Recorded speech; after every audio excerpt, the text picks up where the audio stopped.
Hello guys, আসসালামু আলাইকুম। রোজার এগ্রোর পক্ষ থেকে আপনাদেরকে জানাচ্ছি আন্তরিক শুভেচ্ছা অভিনন্দন। আসলে আপনারা যা দেখতে পাচ্ছেন সেটা হচ্ছে একটা মাছা। ডেইরি শিল্পের জন্য এটা অত্যন্ত জরুরি একটা এটা আমরা লোহা দিয়েও তৈরি করতে পারেন, ভাঁজ দিয়ে অথবা কাঠ দিয়েও তৈরি করতে, গাছের গুঁড়ি দিয়েও তৈরি করতে পারেন। যাই হোক, আমরা দীর্ঘদিন মাচাটা ইউজ করার পরে ভেঙে গেছে, তাই সৈকত ভাইয়ের আমি মিলে মাচাটা তৈরি করার চেষ্টা করতেছি। চেষ্টা চালিয়ে যাচ্ছি। আসলে কতটুকু করতে পারবো এটা আমরা জানি না। আসলে এই মাচাটা তৈরি হয় 3টি খুঁটির সমন্বয়ে আর 2টি আড়াআড়ি বাঁশের সমন্বয়ে।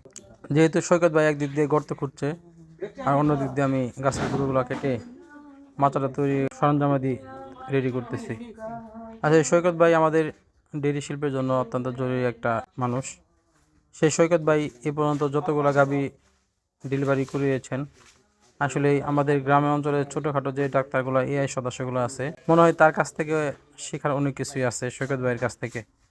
আসলে সৈকত ভাই যদিও সে লেখাপড়া জানে না, কিন্তু আমাদের ডেইরি শিল্পের জন্য সে অত্যন্ত গুরুত্বপূর্ণ একজন ব্যক্তি। আমাদের অঞ্চলে মোটামুটি অনেকেরই গাভীর সমস্যা হয়, কেউ গাভী দহন করতে পারে না, তখন সৈকত ভাই নিয়ে গেলে সৈকত ভাই 2-1 দিন কাজ করলে পরবর্তীতে অনায়াসে কেউ এই যে গাভীগুলা দহনে বাধা দেয় তারা অনায়াসে দহন করতে পারে।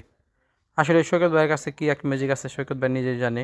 যাই হোক, আমাদের যে মাচাটা তৈরি করতেছে সেই মাচাটা একটু শক্ত করে তৈরি করার চেষ্টা করতেছি, কারণ হালকা করে তৈরি করলে 2-1 বার ইউজ করার পরে মাচাটা ভেঙে যাবে। যাই হোক, অত্যন্ত শক্ত করে তৈরি করার চেষ্টা চালিয়ে যাচ্ছি। আসলে সৈকত ভাই আছে বলে এই কাজটা করতেছি, হয়তোবা যদি অন্য কেউ থাকতো তাহলে হয়তোবা কাজটা শুরু করতাম না, কারণ সে কাজ করার সময় অত্যন্ত মনোযোগী, কাজ করার সময় সে গুরুত্ব সহকারে কাজটা করে থাকে, যার কারণে সৈকত ভাইকে সাথে নিয়ে কাজটা শুরু করছি। হয়তোবা আমাদের মাচাটা দাঁড়িয়ে গিয়েছে, সামনে আরেকটা খুঁটি পুঁতে দিয়ে এক্সট্রা সাপোর্ট দিয়ে দিয়েছি, যাতে একটু লোড হলেও যাতে ভেঙে না যায়। যাই হোক, সবাই সবাই বাসা থাকবেন এবং আমাদের নতুন নতুন আপডেটগুলো দেখবেন, আর সৈকত ভাইয়ের জন্য দোয়া করবেন।